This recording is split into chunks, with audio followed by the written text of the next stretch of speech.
Jay here from Stretford, Paddock. This is the Paper Talk. As you can see, I'm in the studio. We're live, which means you lot, yes, you lot, need to get involved in the chat and the comments. We've got loads of stories to get through today. We've got some transfer news, because where would we be without any transfer news? We've also got the departure of a true icon at Manchester United. I'll be getting into that a little bit later on. And, of course, some takeover updates. And I use the word updates loosely because it does feel like we have similar updates every day. And some of them aren't really updates, they're just a continuation of what we already knew. Some of them are updates, but we'll get into all that anyway, so make sure you are joining in as well. Already loads of people in the chat, good to see you all. Danny Inns, Inspector Woke says, nice hair, Jay, thank you. I styled it specially. Jays Parker, Santa Notch. Oh, Santa Notch says, good morning, Kim Min J. Nice, I like that, I'll say that one, Santa. In fact, I'll probably nick it. Harry Gibson, Chris White says, I'm looking shiny this morning. Thank you.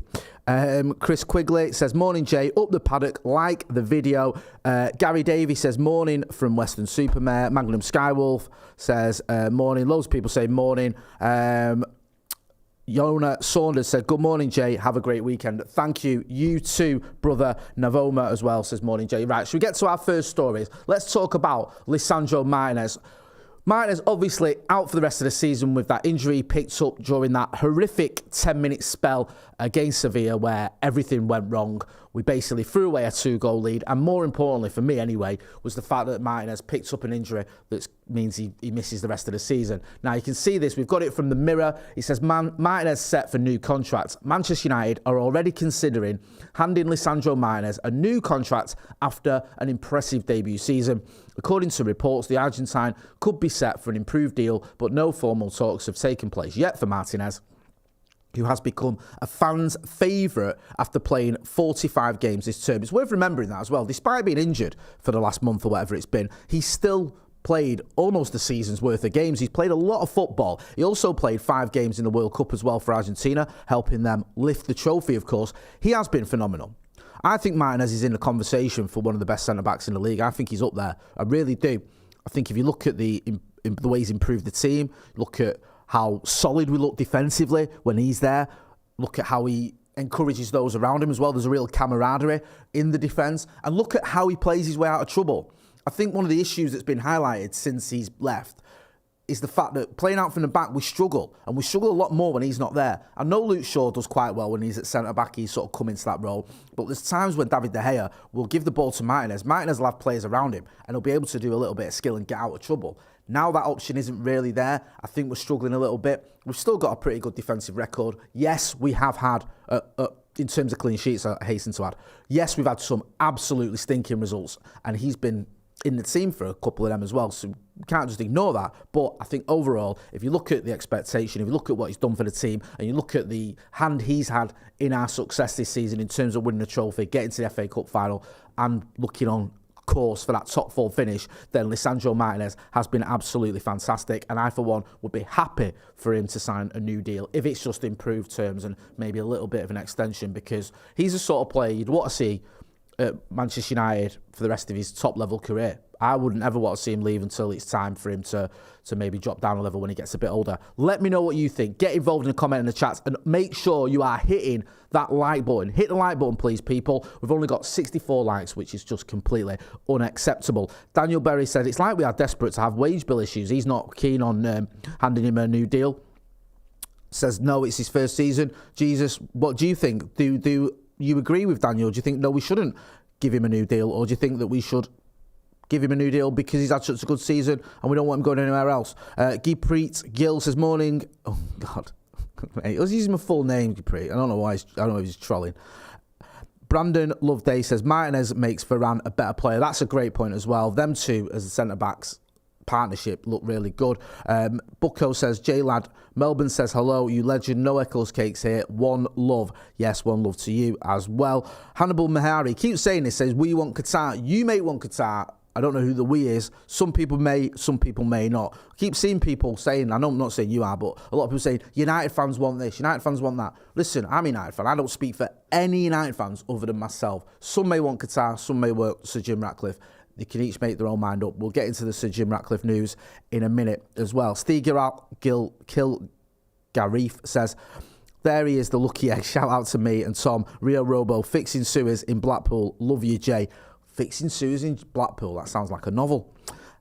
Chris Lee says, props to Lindelof, who is playing really well. Not enough love. I've always had a bit of love for Victor Lindelof. I've always backed him. I felt he got some unfair stick when things started to go wrong under Ole Gunnar Solskjaer and the Ralph Rangnick era. Is he as good as Raphael Varane? No. Is he good enough to be a backup centre-back for Manchester United? I think he is. And I think he does a decent job, Victor Lindelof. I think he sometimes gets unfairly criticised. And I know there's a lot of sort of dislike towards Harry Maguire. And I feel that sometimes Victor Lindelof just gets lumped in with Harry Maguire as being this sort of waste of money that came in and flattered to deceive. Whilst Harry Maguire did have some good season at Manchester United, his form deserted him and we overspent on him. It's not his fault, but we massively overspent. I think Victor Lindelof has been a pretty decent signing for the money we spent on him, and I wouldn't mind him staying around for another season or two as well as a backup centre-back. I think he could fit that role. I don't think he's at the levels of Varane or Martinez, but I do think he's at levels where if they're injured, he can come in, and I think he's done a decent job this season as well. Manish Bandari says, Jay, is there a secret release clause in Martinez's contract that United is trying to renew the contract already with 4 years left too early? I don't know, maybe there is. There must be a reason to do that. There must be a reason, and I hope it's not just the sort of Ed Woodward school of philosophy of let's just give out massive contracts to anyone who's half a good season. I think there must be something behind it, but we'll see what happens. Harry Gibson says, Jay, who do you think the best-looking first-teamer at United is? That's a very, very good question. Who is the best-looking first-teamer? I'm not sure. I don't know. I always thought Jadon Sancho's a good-looking lad. Get involved in the comments if you want to give us your opinion. I'm not going to argue with you. Each to their own. You may think it's Wout Weghorst. You may think it's Harry Maguire. I'm not going to argue with you. Just let us know if you want to get into all that. Let's talk about incomings. Man United are in the race for Thuram. You can see it here. Manchester United are set to compete with PSG for the signing of Marcus Thuram this summer. The Frenchman is a free agent when his Borussia Mönchengladbach contract expires, and Bild reported on Thursday that United may compete with AC Milan and PSG to sign him.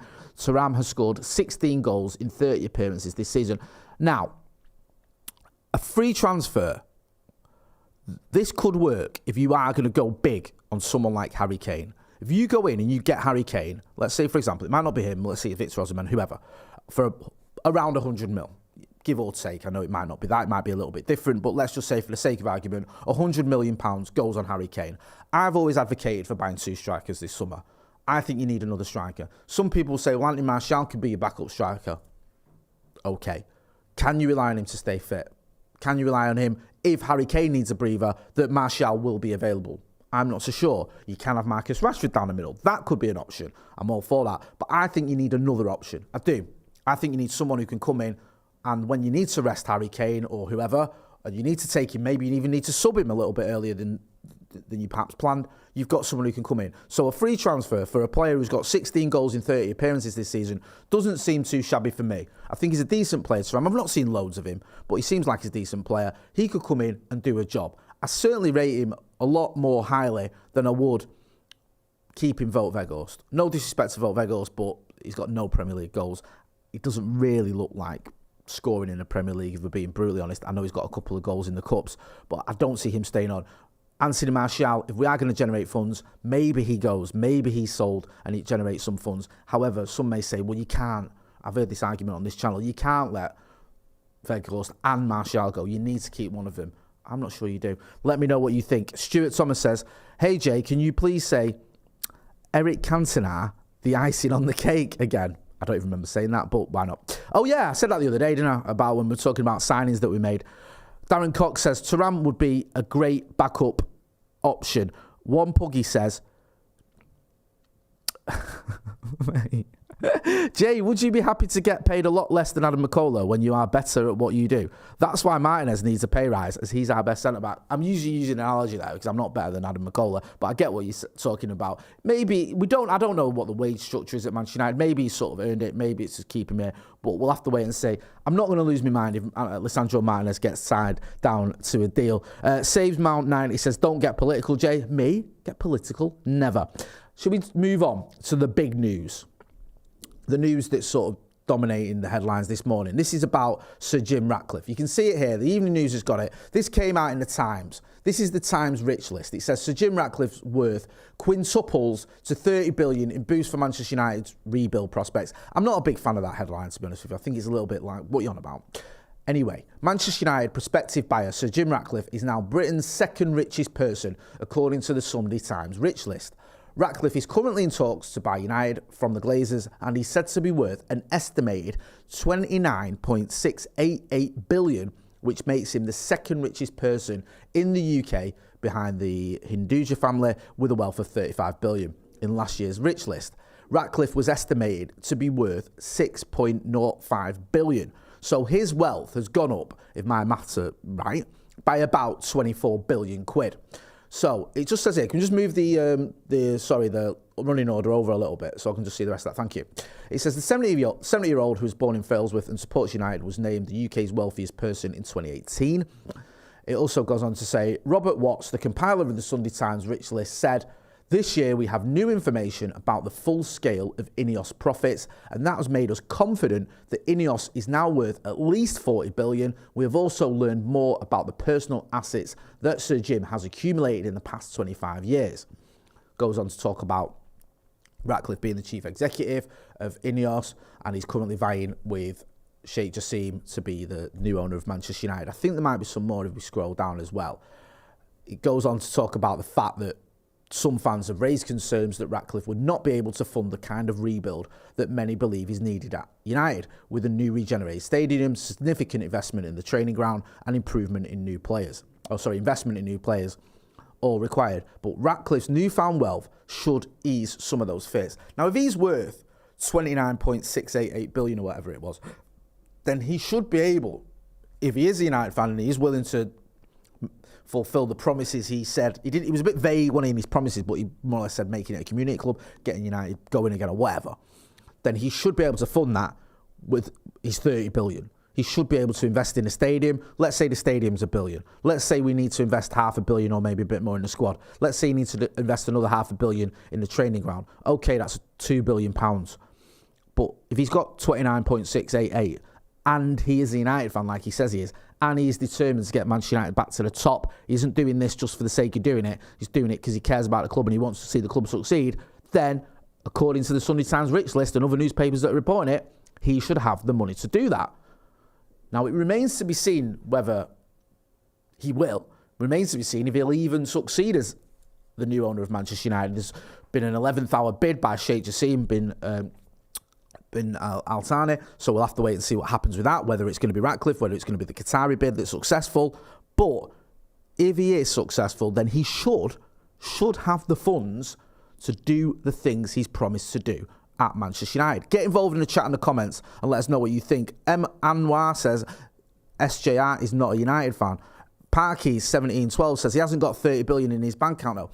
Okay, he hasn't, but he should have access to some money that would be able to fund some of the things that he's promised. Would you think? Because one thing I will say, and this is where I find it a little bit confusing at times, Sheikh Jassim's personal wealth isn't as much as Sir Jim Ratcliffe's, but he's got access, as far as we know, to the Qatari fund. That's where all this money is going to come from for him to fund the rebuilding of the stadium and for him to fund the transfers as well. He's got access to almost unlimited money. That's what we think. I know there was some issues with the Credit Suisse crash and all that, and people saying that could have a negative effect on how much money he has access to, but he's still got access to billions. Does this mean Sir Jim has access to that kind of money, or not the similar kind of money, but billions as well, or not? He must have access to enough, surely, to invest in this stadium. If he's not, what's going on? Especially if you're worth 29 billion, you'd think he would be able to spend at least $1 billion or $2 billion or whatever's needed on the stadium and the investment in the squad. That's what we need to see if you are going to take over at Manchester United. We don't just need to see the status quo. We need to see improvements. The stadium, and I go to the stadium every week, isn't fit for purpose. It just isn't. The training ground, and I've been at the training ground several times this season, it's no longer state of the art. It used to be in 2000 when it was built. It's not anymore. Cutting down trees and putting them back up and putting up cameras and taking them back down doesn't improve your training facilities. It just doesn't. We need a massive revamp on the training ground, and in my opinion, we need a rebuild on the stadium. You may disagree. I know that's another hot topic where some people will say we don't need a new stadium, we just need to revamp Old Trafford. Well, I'm in the opinion we do need a new stadium, and I think that if you're going to do that and a new training ground and invest in the squad, it's going to cost you around £2 billion to do all that, plus whatever you spend on Manchester United Football Club. So will we see that for Sir Jim Ratcliffe? If he's successful, who knows? Let me have a look. What everyone's saying. There's a lot of anti sort of Ratcliffe feeling. Paul Hegarty says, we need the investment that City have had. Only Qatar can deliver that. Stuart Thomas says, I agree with everything you say, Jay. Daniel Mulholland says, big fan of the show. Where do you think we're going to be in 5 years' time if Sir Jim gets the club and not the Qatars? This is one thing I've always said, right? I don't buy into this idea that if the Qatars don't buy United, we're done. I just don't. People have said that. If we don't get the Qatari money, that's it, Manchester United are done. We're not done.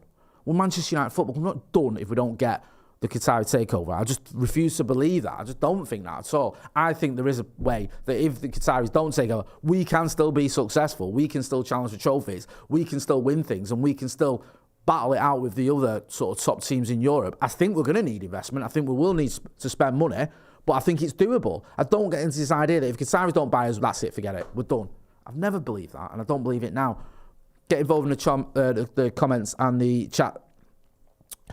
Dinas Sinas says, any chance sports washing also washes our sins away? I don't know. Ben777 says, 5 years with a Rat, we will be mid-table. Magnum Skywolf says, we will struggle in comparison. Planet FUCK squad says, now we're done. Qatar will buy Liverpool or something, and there's yet another super team to beat. Again, right, okay.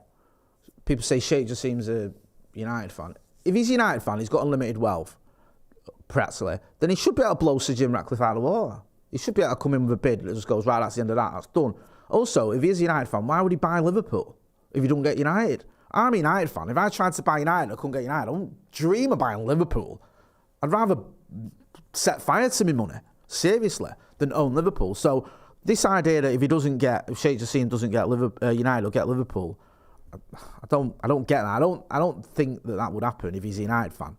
And he says he is, and he's 9-2 foundation and all that stuff. So I don't understand that. Danny Sabath says, because Qatar has done so well with PSG, it's not just about the money as well. People need to remember that. Whilst the money is obviously important, you've got to spend it in the right way. We have to have football people in charge of the footballing decisions. That's the most important thing at Manchester United. Because United have actually spent money over the last 10 years. We've spent £1 billion. The trouble is we've wasted it because we've had bankers making football decisions. Regardless of who comes in, we cannot have that. We cannot have another Ed Woodward scenario. I don't care how much money you spend. If you've got a banker in charge of making the football decisions and transfers and things like that, you are doomed to failure. You are destined to fail. The reason City have done so well isn't just because they've spent money, which they have, but they've had football people making football decisions, working in tandem with the manager. They've had a system that works for them. They had money and they've spent it. We know that. But they've also spent it wisely. And I take no pleasure in saying that because I hate Manchester City, but they have. So there's no point in just pretending that just having loads of money will work. It helps you, yeah, but you've got to spend it in the right way. Otherwise, you're going to end up buying more Angel Di Marias, Harry Maguires, Romelu Lukaku's, Morgan Schneiderlins. You're going to go through all that again. You have to have a system in place where the CEO or the director of football, whoever that may be under the new regime, works with the manager, and hopefully we can get the signings in we need to get challenging again. Because I think with this manager, we can do that. I think with the right investment, with Eric Ten Hag, we will win league titles. I've said that all along, and I firmly believe that. Jay Frisconi says, Jay, the SJR bid seems very shaky in terms of what we'll produce in the end. Not 100% purchase, debt staying on the books. It seems unlikely the investments the club needs will materialise. Again, though, you're saying debt staying on the books, but some reports saying they won't. And also not 100% purchase. Fair enough, right? He's not going to buy the other 31%. Who owns that other 31%? Who are they?